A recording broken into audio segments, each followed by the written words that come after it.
My name is Ehis Adbon, and today on the program Ground Zero, we shall be looking at the fight against poverty and strengthening of social protection system in Kaduna State. And I'm sure you know that when we are talking about Kaduna, it's because Kaduna is our immediate environment. It goes beyond Kaduna, but we'll be concentrating on looking at these issues in respect of Kaduna State and, of course, how it works and how you, the listener, can be a beneficiary of all of these. And I have folks from the Kaduna State Social Protection Accountability Coalition.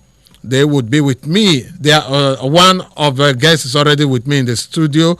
We will be bringing on the second guest as soon as she gets into the studio. But meanwhile, I'd like to tell you that you can go to the Invicta FM Facebook page, Invicta FM Kaduna, where you will see the post and add your voice to the conversation there. You can also go to the Ground Zero Facebook page.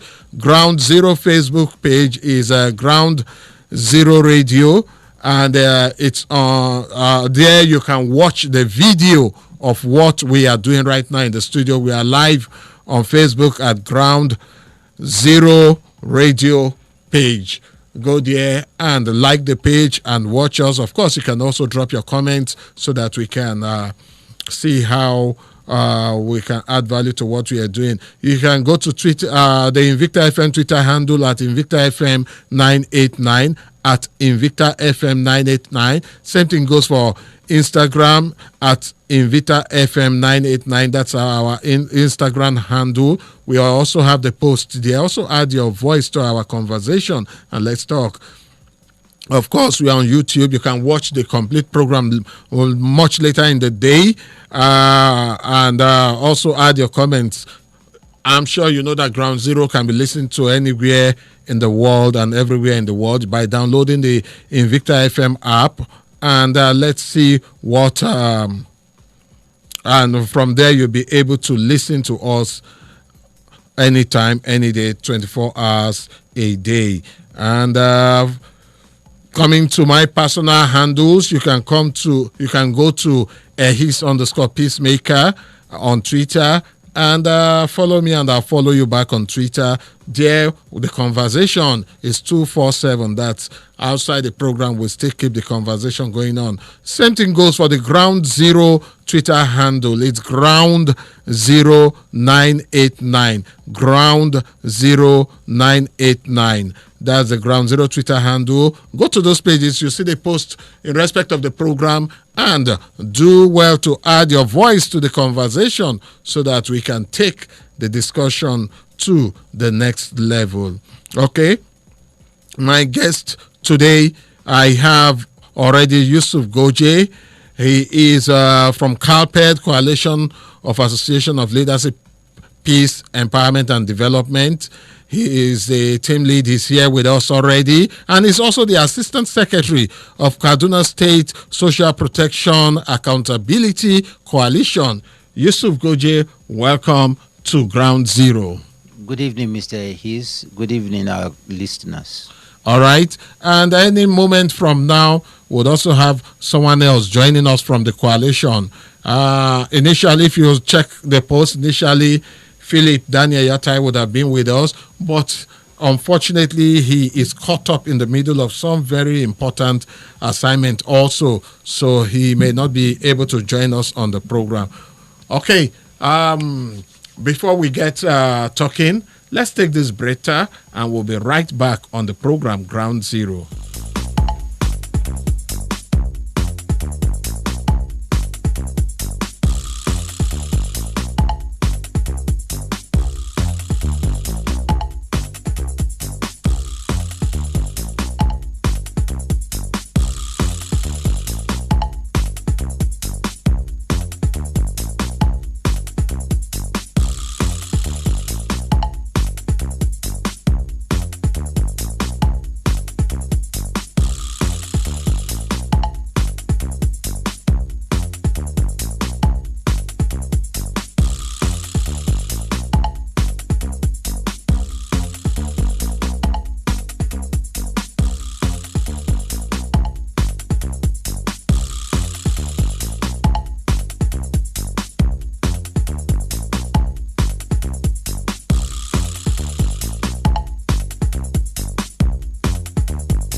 All right, welcome back to the program. The program Ground Zero is right here set and we are ready to roll. Like I said earlier, we also have with us on the program this lovely Tuesday evening member of the Kaduna State Social Protection Accountability Coalition in the person of Riskat Toyin Mohammed. She is also representing the PWDs, that's people living with disabilities.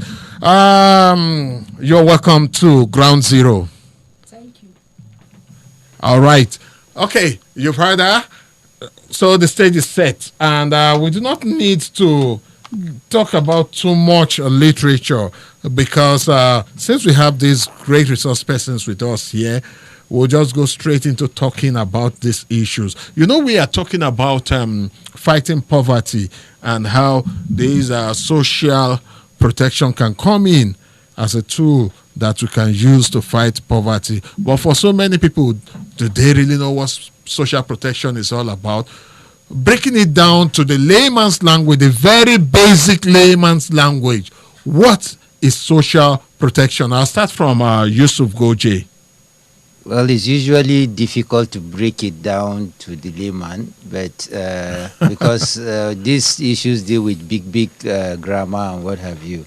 But just to say that it is everything that government does to remove the poor from poverty and protect the vulnerable from falling into poverty. Okay. So, and I'll say it again, all the processes of government that ensures that it removes people that are poor from poverty and protects the vulnerable from falling into poverty. So that is what social protection is. Another critical thing is, and I must say, is that with COVID-19, it has brought social protection issues to the fore because of the destructive effect it has had on our economies, which we are yet to come to terms with. Okay. But our economy has been hard hit, and it is the global economy, as it were. So it has affected Nigeria, and you know Nigeria is largely an import-dependent country. And whatever we produce, we don't refine and process it here, we export. So, and if you look at, for example, we depend on the oil and gas sector for about over 60% of our revenue.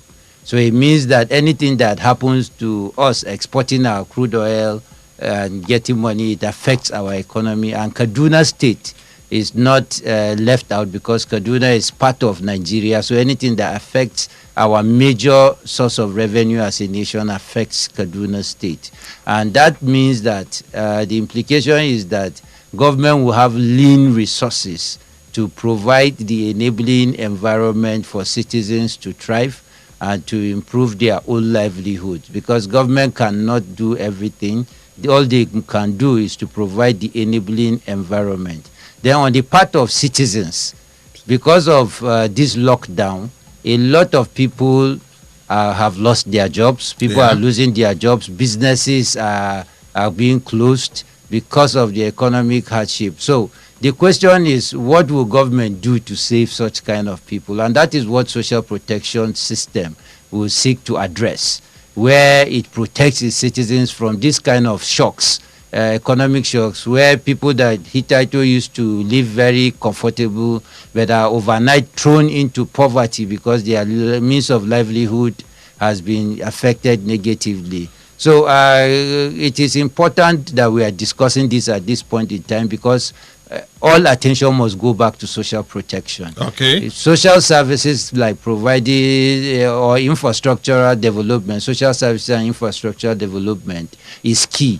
But what is important is that while we are building roads, while we are building hospitals, while we are building schools, we should not forget that we have a large percentage of people in Nigeria that all they care for is for their daily living, how they will eat for that day and survive. Yeah. They don't fancy roads and what have you that you build, because the impact of these things are long term.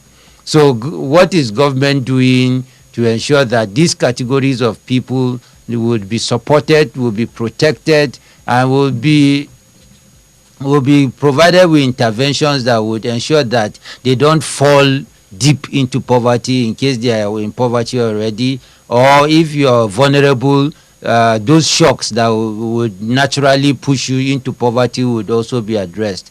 So for Kaduna State, we thank the government, because we have to say, because at the level of putting policies and reforms on ground, we commend them for that. But the talking point now is, how do we translate all the reforms, all the policies, all the laws into improved living standard for the poor and vulnerable? Yes, the poor and vulnerable. These are two words that kept popping out. I'll come to Riskat now. When we talk about the poor and the vulnerable, yes, people might have a general idea of who the poor is, but who is that vulnerable person? What category of persons are the vulnerable one in the society that this particular social protection seeks to protect? Okay, thank you very much. When we are talking about the vulnerable, we are talking about the people with disability, the orphan, the elderly, and poor women that are we can't say rural community alone, but in the society.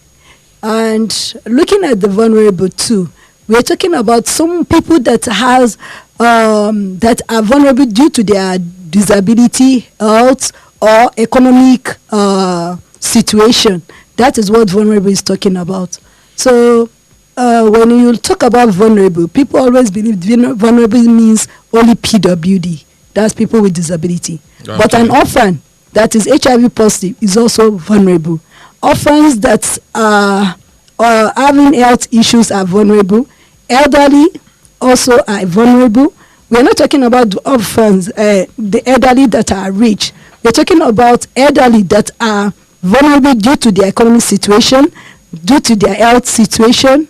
And when you talk about the women, being a woman is always vulnerable due to their gender issue, gender situation. Okay. But when we are talking about vulnerable as a woman, we are talking about a woman that cannot even earn her daily means or take care of her children, or a woman that is having issues of having health issues or economic issues. So those are people we're classifying as vulnerable. Okay.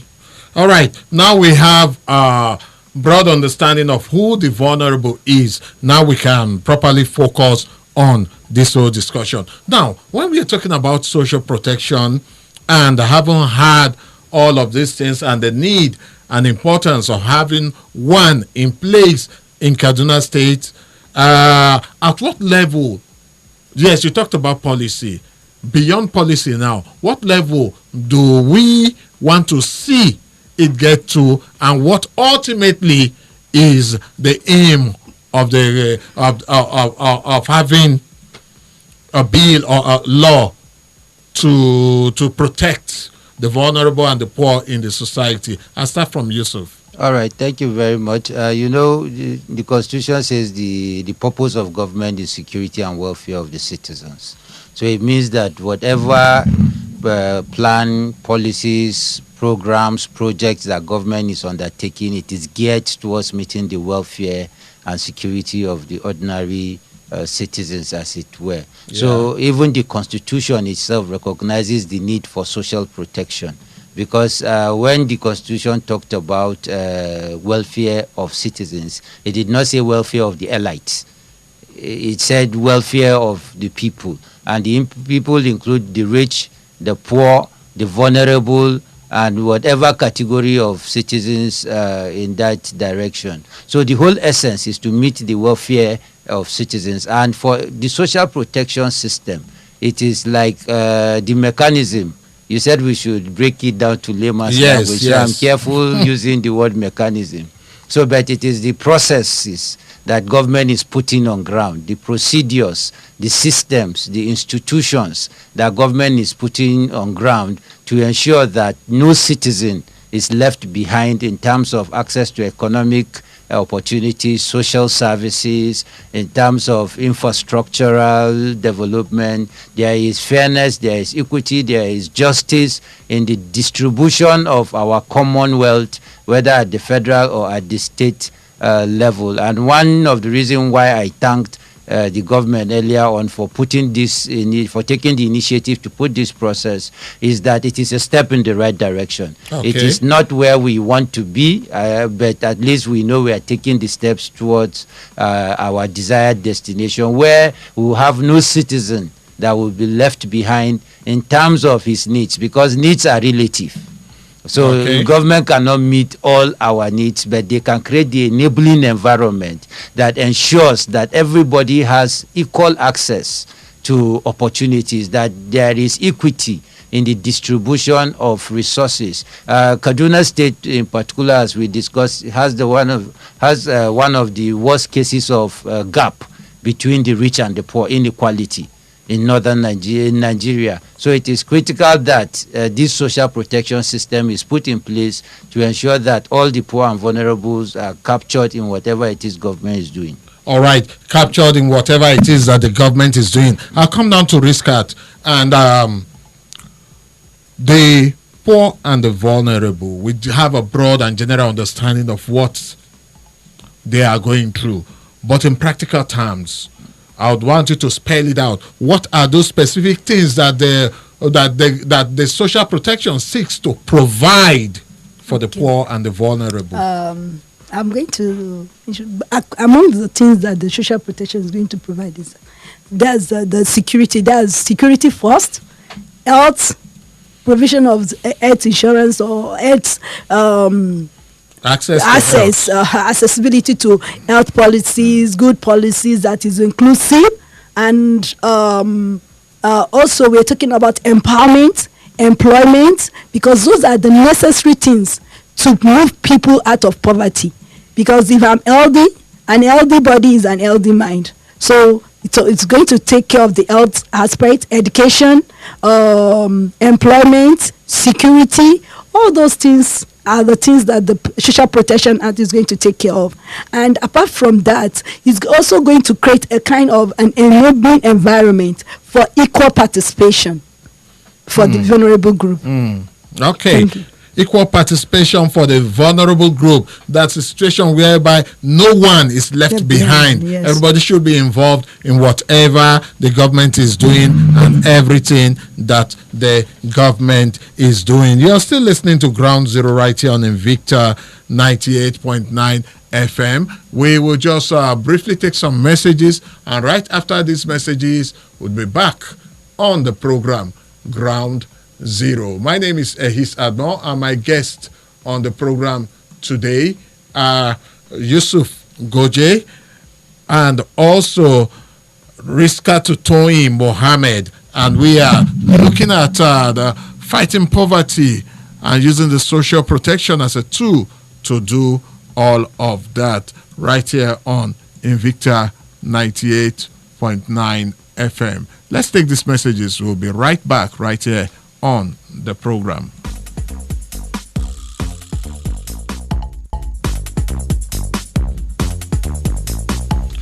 All right, welcome back from that commercial timeout. You're listening to Ground Zero right here on Invicta 98.9 FM. And today we are talking about social protection. And we already have some guests in the studio talking about it. And of course, how all of this is going to benefit the larger society. Okay, before we took that break, we are looking at what we are looking at the specific items or the specific areas that the social protection bill or law or social protection as it were would be a protection to the poor and the vulnerable in the society. And looking at some of the specifics, it would seek to provide for the security of the poor and vulnerable, access to health, access to road, water, all those basic things of life, and even more.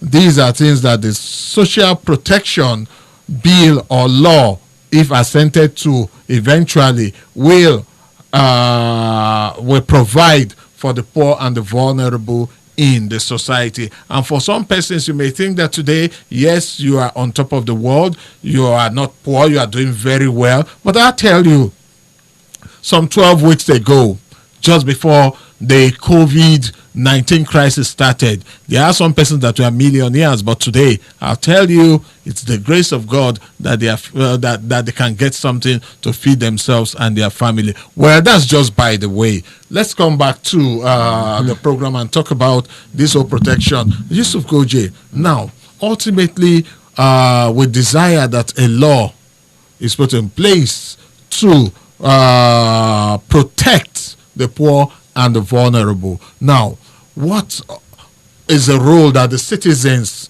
or whoever is listening can play in making sure that this law eventually is assented to by the government? First, what stage are we at now, and what do you think the citizen, the listener, needs to do to expedite action in respect of this bill and eventually law that we are looking at? Yusuf. Okay, thank you very much. Sometime last year, during the budget presentation in the State House of Assembly for the 2020 budget, in the speech of the of the governor that was read by the deputy governor, she itemized 11 bills that the executive said in 2020 they will be taken to the Kaduna State House of Assembly for passage into law and subsequent assent by the governor. And one of the bill is on social protection. And it tells you that even before COVID-19, social protection issues have already been outlined in order of how do we ensure that the poor and vulnerable are really protected, not just by doing individual projects or interventions. You are aware that before we have this Kekena PEP, these were poverty alleviations interventions that have been here for years, and what have you? These are social protection programs. SHOPE and other programs are social protection projects. We have Empower now. We have JIP and other interventions at the federal level. So social protection has been there for many years. But the issue is that they have largely been implemented in an uncoordinated way. So it was difficult for you to measure the impact. Are these interventions really pulling people out of poverty?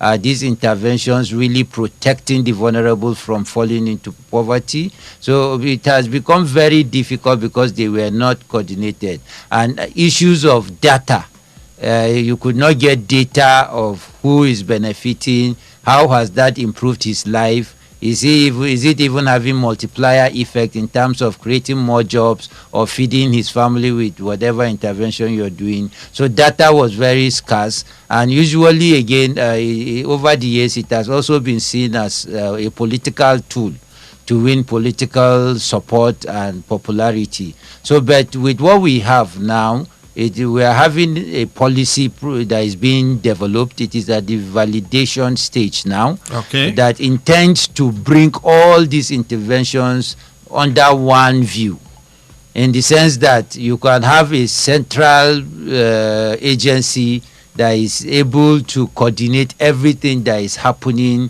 within social protection interventions in the state, and you would be able to hold the government accountable because it is easier to access data and what have you. So the policy is already requiring that agency to ensure that whatever it is doing, the social protection interventions being carried out, is really affecting the lives of the poor and vulnerable.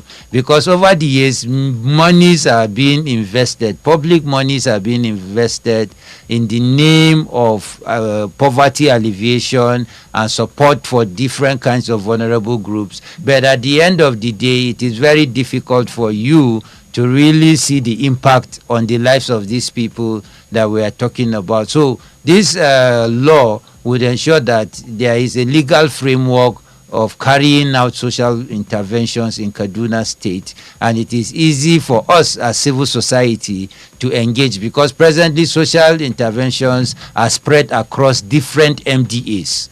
So it is very difficult for you to be able to track anything, especially for citizens and civil society. So but when you have an agency It should have a centralized information system that any information you want about any intervention around social protection, you can get that intervention, and you can also use that agency to track whether it is the right people that are benefiting or not. So that is basically what the law is going to help us do. And for us as civil society, we are very, very keen, and I think that is one of the reasons why our coalition was created, to say that beyond policy, beyond laws, we want to see these things being implemented in real life, practically, because Nigeria is known for formulating laws and policies that we end up not implementing, or when we implement in breach. So what we are looking out for is for more civil society to pick keen interest in alleviating poverty and protecting the vulnerable, because they have repercussions. Yeah. Insecurity that we are seeing, and a lot of criminalities happening and what have you, are direct results of poverty and vulnerability, where people at the end of the day get angry at the system and they turn back and want to hurt the system instead of working for the system to be good. So this is the time that we must see, and critical. And before I allow my other colleague also come in on this, is the issue of budget implementation. Okay. We need to see our budget being gender equitable and socially inclusive. We want to look at our budget, and we are seeing the number of the poor that are being pulled out of the poverty. We want to look at our budget and see the number of vulnerable groups that are being supported to earn a dignified living. And these are the things that we want to begin to see in our budget. So, and we need to begin to look at where is government putting money in our budget. Is it towards infrastructure development? Good. It is for the long time. But what happens to the larger percentage of our citizens that are in poverty or are limited by one form of vulnerability or not? So implementation is key. We commend government for putting the policy and legal framework that they are talking about in place. But beyond that, it is implementation that is our issue. We must see that these interventions are implemented in a way that the target beneficiaries are the one benefiting, and we are getting value for money as a country. So that is critical, and we cannot allow government to do it alone. We as citizens must wake up. This is our collective wealth. We must take interest on how our wealth is being distributed, and it should be distributed not equally but equitably. Okay. According to your needs, that is how it should be spread around. So also development, the infrastructure development we are seeing, how equitable it is. Is it spread? These are social protection issues, because you also have socio-cultural groups that can complain of being marginalized. Yeah. So social protection also factors in their needs.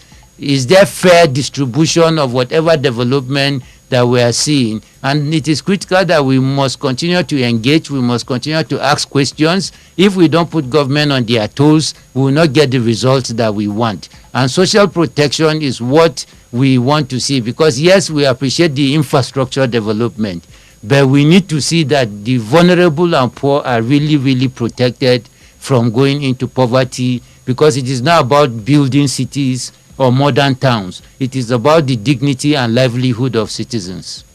Dignity, livelihood of citizens. These are key issues that the citizen hold there, and it's of great concern to the average citizen. Okay, now coming to Riskat.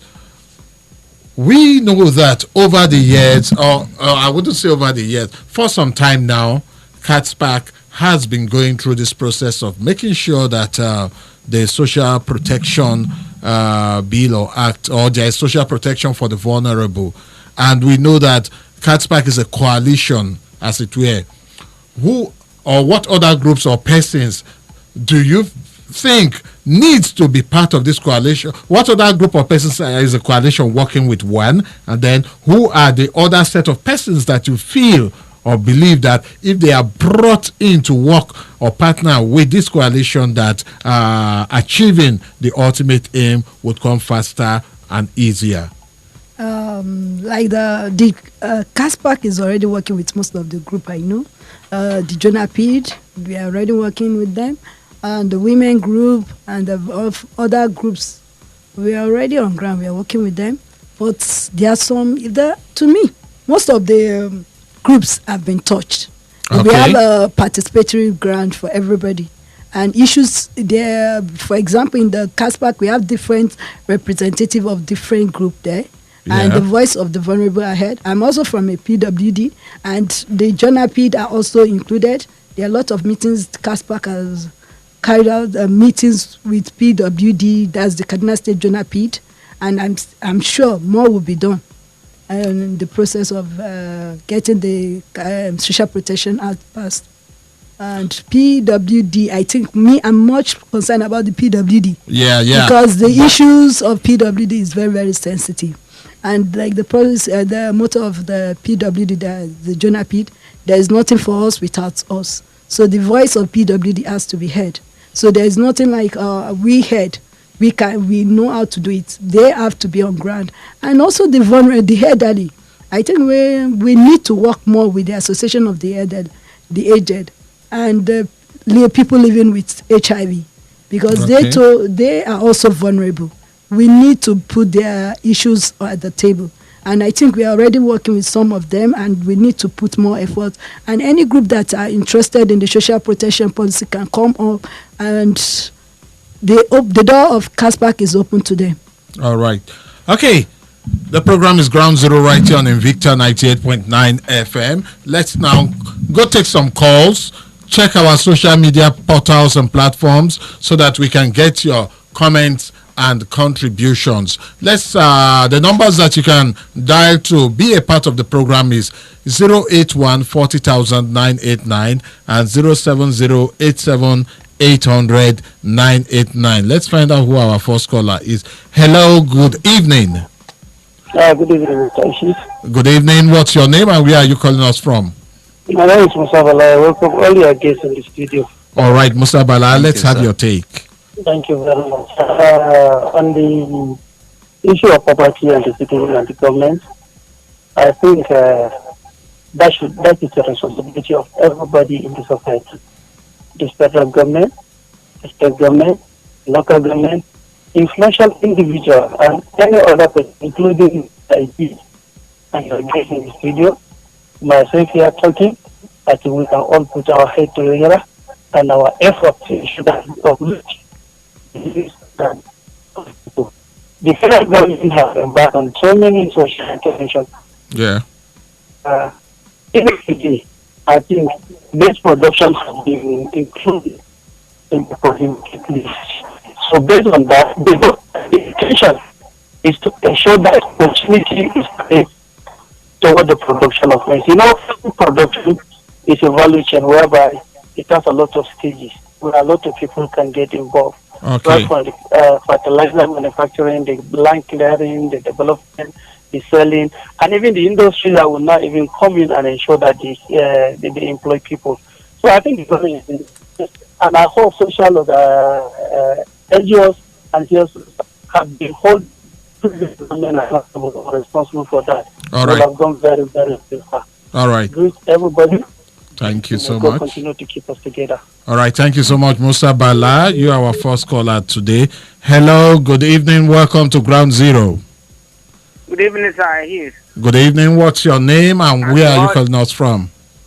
My name is Comrade Gabriel from the Texas sector. All right, Comrade Gabriel. In fact, this program is, I think it just feel like you are discussing this for us because we in the Texas industry, maybe your men there understand. Yeah. For the past 18 years, nobody has paid us anything.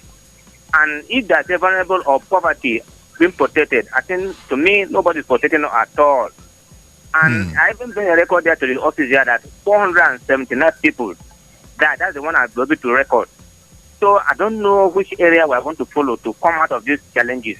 We are written to the governors and everybody. Though His Excellency, I must be frank, he tried his best because last time when Senator Arua, our brother Arua, Sam Arua came to Invicta, in fact, we were able to follow him up and he presented our case to the governor. So we don't know what actually is on the ground. We are pleading seriously with this social protection to try to intervene in this closed unpaid Texas. 2002 to date, 18 years. Nobody has paid us single kobo. Please help us. All right. Thank you. Thank you very much, Comrade Gabriel. And who is that next? Okay, we just lost that one. 081 40,000 989 and 07087 800 989 are the numbers to dial to add your voice to our conversation. Hello, good evening. Welcome to Ground Zero. Yeah, Mr. Hughes, good evening. Good evening. What's your name? And where are you from? Other guests. Yeah, this is Clement Colors. I'm calling you from the most colorful part of Kaduna. Wow, Clement, it's been a while. How are you? I'm very fine. All right, you're welcome to the program. Let's have your Hope take. everyone is safe over there. By God's grace, we are. So thank God for that. I love the conversation that your guest just contributed to. And there's this definition he gave that the program is all about removing the poor from poverty and then preventing the vulnerable from becoming poor. Yeah. You get, that's a very lovely definition. In fact, I'm just imagining how they came about that. But the question I would like to ask now is there a particular section or areas where they try eliminating the poor from poverty, or there's a general place where they go, where these poor go to or the vulnerables go to so that they can be eliminated from poverty? Or in each community there is a particular set of people that are assigned to eliminate set of poor people from poverty? Or is it that the poor go to the government so that their life will be eliminated from poverty? Or how do they eliminate people from poverty? Because like in my community, I have not seen where these packages are being put into place. Okay. Goje knows my community, Goje knows me, but I keep seeing people in poverty, I keep seeing the vulnerable. Let's take, for instance, now this Kaduna crisis that took place. We have refugees here in Angwamigero. Okay. So, and these people are very poor because if your house is no longer there, your foodstuff, clothing, you no longer have anything. That means you are poor. So, how do they meet up to this need of people? Is there a selected area, or how do they do it? That's what I want to know. Thank you. All right. Thank you so much, Clement Colors. Let's take this call. Hello. Good evening. Welcome to Ground Zero. Good evening. Welcome to the program. Good evening to your guests in the studio. Yes, what's your name and where are you calling us from? I'm Francis, calling from Maraba. All right, Francis. Thank you. To me, based on what you people are talking about, the topic is okay, but as far as Nigeria is concerned, to my own opinion and perspective, yeah, Nigeria have to amend their constitution to accommodate every human being that is in this nation and recognize him or her as a citizen first. Because passing the bill in this present Nigeria that we are today, it will still be like other bills that have been passed that are not working. Why did I say so? Every year, government always sells us one poverty alleviation program or the other. Yeah. Until today, I have not seen any poverty alleviation program in Nigeria that have lifted at least 100 Nigerians, poor Nigerians, from poverty. Are you speaking based on data? Tell us and make the few privileged ones connected to government richer and abandon the poor. Sharing 5,000 like the present one they are doing now, can it elevate anybody from poverty? 5,000 naira to a poor Nigerian, that if you enter just street with that 5,000, you won't come back with 1 naira again.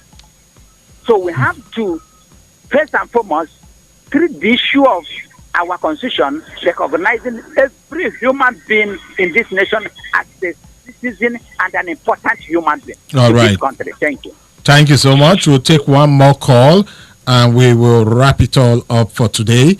Like if you go to our social media handles, Facebook specifically, we have so many people liking. But like I always say, we appreciate the likes, but we would want you to also make a comment. Hello, good evening. Welcome to Ground Zero. Good evening, Yes, good evening. What's your name and where are you calling us from? My name is Pius. I'm calling you from Malali, Kaduna. All right, Pius. Please, I'm just telling people, I would like your guest to just summarize everything that he said in summary. Okay. You should just summarize it. Definitely, we will do that. All right, thank you, Pius. Oh, well, he's our last caller. So I think we'll start from the first one. Musa Balaya called in, then Comrade Gabriel talking about textile workers, that they are they must be, or they directly fall under this category of the vulnerable and poor. Clement Colors is saying that he has not seen where this where they gather poor people to give them stuff.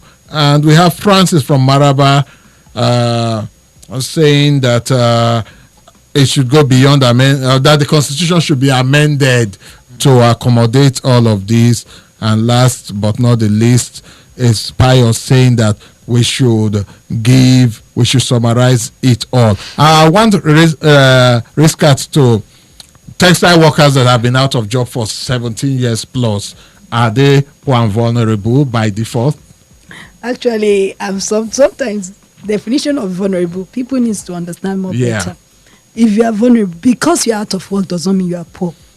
If while you are out of work, at least you must have, some people are still rich. And when you're among them, those we can call vulnerable are those that due to that situation, they become poor and they're having health issues. They are the ones we are calling vulnerable. Because I'm out of job or I don't have any work doing, does not mean I'm poor. And there are a lot of people that are millionaires among them, despite the fact that they're out of work. So those kind of people cannot be classified as vulnerable. And some of them, due to the age, the long they are already, some of them are already having one form of disability. Those are the people we are talking about vulnerable. And indirectly, the policy is going to affect those people. Not until you said, because I'm out of work, I'm out of job, I'm vulnerable. But your situation, what we're saying is your situation, where you find yourself then, maybe you are poor and you're also having health issues, you're having disability, you automatically fall under the beneficiary of the policy. Which I think plenty of their families do, because if over 4,000 of their members have died because of a result of the job loss and other stresses, their wives automatically becomes widows and they become vulnerable by default. We'll look at amending the laws. Yusuf, Goje, how would that help? Yes, I want to also say that in Nigeria, the laws or policies have never been our issue. We try to solve the same problem by creating new laws all the time. But the critical thing, as I've said, is implementation. And that is where we need to look at. It is good that we have a social protection policy, because before we did not have one. It is good that at the state level we have a social protection law, which we did not have before. But the most critical part of it has remained implementation. And the fault is partly on government and partly on citizens. And because many of us show apathy to how government is run, it means that the few that are able to get access into government are the only ones that get to benefit from government. So it is critical that with social protection, we don't want to just come on radio to talk. We want to come on radio and see people begin to ask the critical questions of where do we go, where are these interventions, because social protection interventions did not start today. They have been here for years. So it is critical that citizens wake up to ask these right questions, because government in itself, would only yield to the demand we, the citizens, make of them. And social protection is one area that we as citizens can mobilize around to ensure that we begin to ask government to put interventions in place, fund these interventions, implement them, ensure that it is the right target beneficiaries that are getting it. And that is the role that we, civil society, will want to play beyond just working with government to put the policy and laws in place. We want to also follow the government bumper to bumper, if I'll use that word, to ensure that every kobo, every plan put in place to ensure that the poor and the vulnerable are protected, are carried out in a way and manner that will satisfy citizens' needs. And even in the process of explaining all of that, you have already touched on summarizing what it is for the benefit of pious. Yeah, for climate, there's the community-based targeting process, which the government has initiated to generate a social register of poor and vulnerable, so that when these interventions happen, it is from this register of poor and vulnerable that government will identify beneficiaries. So it gives us an opportunity as citizens and as civil society, one, to ensure that it is the poor people that are mobilized, two, when these interventions are carried out, it is the right people that are benefiting. So we can always visit the register, look at the people that are benefiting, we can investigate to see whether this person is really poor or vulnerable, because these are public monies that we must hold the government accountable on how they spend them. All right. Okay. We are really running out of time. I'll just tell Riskat to give us her parting shots. What I wanted to say is that PWD should also try to participate, let your voice be heard, and we need to advocate for the social protection policy in Kaduna State, because this is a policy that will help to uplift the standard of PWD in Kaduna State, and also create an enabling environment for us to participate in a lot of programs and health. Or apart from that, what we are advocating for inclusive education. We don't need to advocate with social protection. Our issue will be taken care of. All right. Thank you so much. Yusuf Goje, what will be your parting words? Well, it's just a call to every resident of Kaduna to ensure that we rally round to hold government accountable to ensuring that we have a social protection system that leaves no one behind, that removes the poor from poverty and protect the vulnerable from falling into poverty. All right, you've heard it. A system that ensures that no one is left behind. That is the hopes, that's the aspirations, and that's the prayer of the social protection. I believe with what we've done today, we've been able to shed more light on all of this and given some people the opportunity and benefit of understanding what the social protection stands for and the benefits that is inherent from having it as part of what is the norm right here in Nigeria. I want to appreciate you all for having time to be on the program, starting from Riskat Toyin Mohammed, member of KADSPAC, that's Kaduna State Social Protection Accountability Coalition. Thank you very much, sir. And to Yusuf Goje, the Assistant Secretary of KADSPAC, I want to also thank you for having time to be on the program and giving us all this enlightenment. Thank you, Mr. Ehis. All right, my name is Ehis Admo. Until on Saturday when we'll be on for another package of the program, Ground Zero, right here, I'd like to say this to you like always. Plant a tree today, water it, and watch it grow. May the good mighty Lord bless and keep us all. I am the peacemaker with a passion for crowd satisfaction.